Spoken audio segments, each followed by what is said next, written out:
Welcome to Random Reviews. My name is Brian. And I'm Kevin. And today we are going to review the latest incarnation of Pitfall, which you could download for free on your mobile devices. So I figured I'd give you a brief description of the original Pitfalls for those of you who have never played the game before. So just so you know, Pitfall was a video game released by Activision for the Atari 2600 in 1982. The player played the role of Pitfall Harry, who ran through a maze-like jungle in an attempt to recover 32 treasures in a 20-minute time period. And back then, I didn't even know there was a goal. I just thought you had to try to survive, to try to get through the jungle and, not die. And you would think they would come up with a better name than Harry. That sounds like a really bad name for a game. Exactly. And jump over pits. Well, I think, not just Harry, I think Pitfall. The poor guy's name is Pitfall, so that kind of seems like... What, his name is Pitfall? Pitfall Harry. His last name, or is that the first name? His first name is Pitfall. His first name is Pitfall Harry. So his last name is Harry? Yeah. I think that's even worse. But it sounds like he's cursed, though, too, because he's like, his name is Pitfall, so he's bound to fall in pits all the time. So, yeah. So what do you think of the graphics? Well, back in the 80s, it was pretty impressive. We kids thought it was like, wow, it actually looks like a running man running through the jungle, but he looks like, he actually has a safari outfit.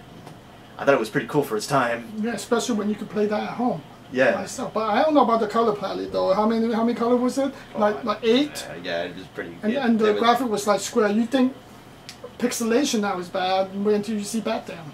Yeah. Back then was like I don't know, like 12 pixel by 20 pixel per screen. I'm not even sure. It was it was pretty bad. It was pretty bad, but it was the best that they could do at the time, I think. Yeah, it was. Alright, so this is for you folks that have never seen the original Pitfall. This is actually what it looks like. I wonder how many colors this is. 1, 2, 3, 4, 5, 6, 7, 8, 9, 10. 10, 12-ish colors. Totally. And those are the pits, and here's the... yeah, he's going across. And there's a scorpion under there. I don't know what that's about. That's when you can go underneath. Oh, I see. Yeah, and you can collect some more of the treasure. So you could jump, you could have to jump on the crocodiles, huh? Yeah. Seems like the newer version, you just jump over the crocodiles. And look at that amazing sound of that. Yes, yes. And I thought the music for the new one was kind of annoying. Wow, this was definitely There's like no worse. music. But this was amazing back in the day. In the 1982. Oh, there's the snake. This was surprising. Oh, and look, gold bar. A gold bar. Oh, and the pit. And a real Pitfall. Hey. So this is actually some footage from NML32. So thank you for that footage. On YouTube. On YouTube. And so this is the original Pitfall. This is what it used to look like. I will give you a description of the new Pitfall. Whereas the old one is 2D, the new one is 3D-ish, with no polygon meshes for characters. It's basically the same as the old game, where you want to do this really long obstacle course continuously and avoid obstacles.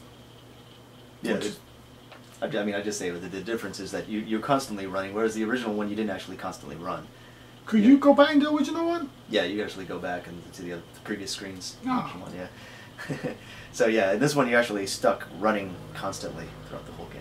I find that kind of annoying, because you'd have no breather. But I guess that's the nature of the game.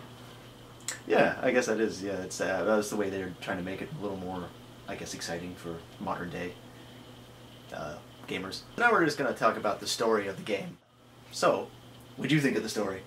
What is the story? I don't think there really is much of one, to be honest with you. I think basically he's running for his life from a volcano. Volcano, yeah. You're right in the beginning of the game. It says if you tap it, the volcano, you wake the volcano gods. So if you basically tap the screen, he seems to awaken the volcano gods. I see. He's running for his life and trying to collect treasure. So where is he going? What's the the goal? Did the original game have a ending, or you just keep going? I never got that far in the original game. I kind of sucked at it. So yeah, I mean, you would think they would come up with a better story than that. That's like seemed like a horrible story. It's simplistic. I mean, what I read, well, like I said before, the original storyline was just you run through the game. Within 20 minutes, you try to collect as much 32 treasures. That was the goal of the game. It was all about points. I guess it's a simple game. I guess you just need a simple story. Yeah. One to just not have the story. Just say just Well, there A is guy went into the jungle, avoiding pits. Well, I mean, it really isn't the story. I mean, you just see the volcano erupting in the beginning of the game. It doesn't really say what's going on, but that's what I imagine is what the story is. So, yeah, so that's the story so far, as far as we can tell. Maybe somebody else knows more. I don't know. The instruction for the game is still hard to find. Well, normally, most games do put it in the title screen, either help or tutorial. But in this game, it's actually in the lower left corner. There's a little arrow. You press on that, and then the option comes up. See, there's no tutorial on the front, but the tutorial is right there. Click on that. Here's the tutorial. What do you think about the direction? Well, you know, I feel like, finding the tutorial is just too convoluted and complex. It shouldn't be that complicated to find how to actually play the game. I guess the part of the pitfall of the game is finding the tutorial. Yeah, maybe. Here are the controls for Pitfall. So slide up to jump. Swipe down. Just slide right. So here's the tilting part. See, when you tilt left, he will go to the left. Tilt right, he goes to the right. So the controls are pretty simple. Up, down, left, right, tilt. Exactly. The presentation of the game is what we're going to talk about now. Yes. So to me, I thought it was okay. You know, it looks kind of nice. It seems updated. You know, there's a 3D model. Yeah. And so it's pretty nice for what it is. I mean, it's a free game, and they did a pretty nice update. Although I wish they would have upped the polygon count. The character's not as detailed. Mm-hmm. It feels like the game is like from the early 90s kind of like 3D game with the no polygon character, and the graphics. You could tell it's not really, I don't know. Yeah, as realistic. not that complex. And the colors are on that. I mean, the color, although they're bright and vibrant, and but the color, I think they could use a little bit more color. Sometimes I have a hard time telling if a rock is approaching, so I have to jump because it kind of seems to blend into the background. Yeah, I noticed that too. Yeah, it does look like a very early PS1 game, I'd say. You know, to me, that's what I kind of felt like it was. That's what it looks like. But you know, you can't complain it's free. and what's up with the monkey in the beginning? Oh. I didn't get that part. I don't know. There's like evil monkey in this game. Well, he didn't look like he was evil. It looked like he was just pissed off because he noticed that basically he tapped the device to make the volcano go off. So I think the monkey was really just I think he was just angry at Pitfall Harry for screwing up. So that's what it looked like to me. And it's basically an obstacle course kind of game, and the camera angle kind of changes sometimes. Either sideways or kind of slanted. I find that a little distracting sometimes. Yeah, it makes it a little tougher to get through the game. Yeah, I agree. We're gonna now talk about the fun factor, which is basically what we feel about the overall game in general. So, what was your first impression of the game? I felt it was actually pretty fun. It's very simple, and it's something that you can play when you're on a short commute or something like that, and you can just start it off at any time. Yeah, so. I agree. If you have a few minutes, you could jump right in, play a little bit, and then jump right out. The only thing I don't like about the beginning is that it has some sort of load screen. It takes 3-4 seconds. Yeah, that is annoying. That's because you definitely want to just jump into the game, and that takes a little while, especially if you're on the train already and you're hoping that you can just jump right into the game. I also thought the game was a little fun. I mean, it's fun. It gets a little bit tedious or frustrating a little bit. The frustrating thing is sometimes got to do with the control. You're trying to tilt and slide your finger left, right, up and down. That seems hard to do at the same time. It's like it feels like I'm going to drop my phone or my mobile device. Yes. No, that makes sense. Yeah, I can see that. It's a lot of things to keep track of while you're trying to play. And again, I feel like the controls are a little bit complicated for the average gamer, so I think it may be a bit difficult to follow through on. Overall, it's pretty fun if you have a few minutes, but I wouldn't play it for like half an hour. Then it would get really boring. Yeah, it can be a bit tedious, like you said before. Now we're gonna talk about the audio, which is it's very simple for this game. There's some nice voiceover and background music. What do you think about the background music? I think it's okay, but I think it would get tedious after a while because it sounds like it's the same soundtrack over and over again. So I think I would, I might go crazy if I had to hear that the whole time. Yeah, if I played it for a long period of time. That's why this game is like a quick few minutes. Yeah. And the voiceover is like pretty neat, but again, it might get tedious every so often. Yeah, yeah. It's like ooh, ooh. I think I feel the sound effect is pretty. It's okay. It's not like really high production value, but again, it's on a mobile device. Yeah, and it's free. Yeah, so what do you expect, right? But you at least I found there was an option to actually mute the sound. So if it does drive you crazy at some point, you can probably listen to your own music on your mobile device while you're playing. That might be a better option. Yeah. So now we're gonna talk about the extras in the game, such as items, power-ups, and how you get them. Mm-hmm.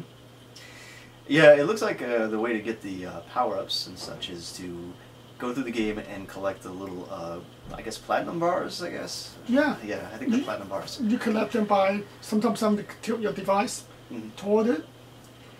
And what you can do is you can basically buy, like, costumes, you can buy checkpoints, you can buy, well, the checkpoints are the macaws. You can buy basically power-up potions that allow you to speed up, allows you to take more hits, revive. The macaws are used for starting at different checkpoints that you have passed, and also there's another way to get Items. Items. You could get diamonds. You could actually get them while playing the game, or you could buy them with real money. Yeah. So that's basically how you get your extras if you want to get any of the extras. I think it's kind of funny to see the Pitfall Harry in a little fairy costume. Yeah, so. There's just a number of costumes, which Yeah. makes the game kind of interesting. Yeah. Makes it a little bit more of a replay value. Yeah. So yeah. No, I mean it's nothing to like die for. You're not gonna go, wow, I gotta really have that costume or something. But I guess for some people that are completionists, they might like it. Mm-hmm.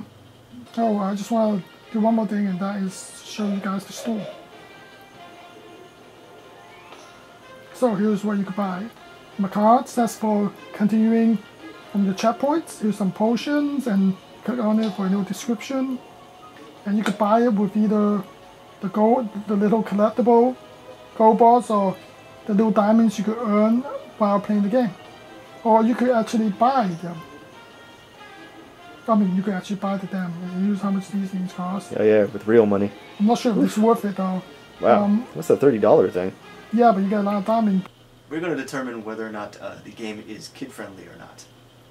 So, what do you think? Do you think it's... I think it's pretty friendly. I mean, there's not really a lot, there isn't really violence unless you count the volcano erupting at the beginning, or that you're hitting obstacle. Of course, there's no blood or gore or anything like that. Yeah, I mean, the thing I've seen is there's where you whip the snakes, but they just disappear. There's no like actual gore or blood, and there's also the fact that I've seen a part where Pitfall Harry will fall into the mouth of the alligator. It'll get chomped by the alligator, but was there any blood or no, there's no blood or anything. So overall, it's a pretty kid-friendly game. Yeah. And it's good hand-eye coordination, and the colors are white and colorful, primary colors. You just got to make sure your kids don't try to buy any in-app purchases. Yes, that's the only thing you got to worry about. They could still get the items, so just have to play the game. Yeah, exactly. So overall, kid-friendly, G-rated. Yeah. Well, not G-rated. What rating do you think would be? E for everyone, I guess. Yeah. Right? That's what the rating is. Indeed. If you haven't met Pitfall Harry, you're missing the year's most incredible video game adventure. Pitfall for the Atari 2600 and in television. Since I met Pitfall Harry, no other man will do. Pitfall, designed by David Crane for Activision. So here's a little extra info for you folks. The kid at the beginning is actually Jack Black. And who knew that the game was actually available at Walgreens at one point? Didn't even know they sold video games. And again, thank you Dig That Box Retro on YouTube for posting this.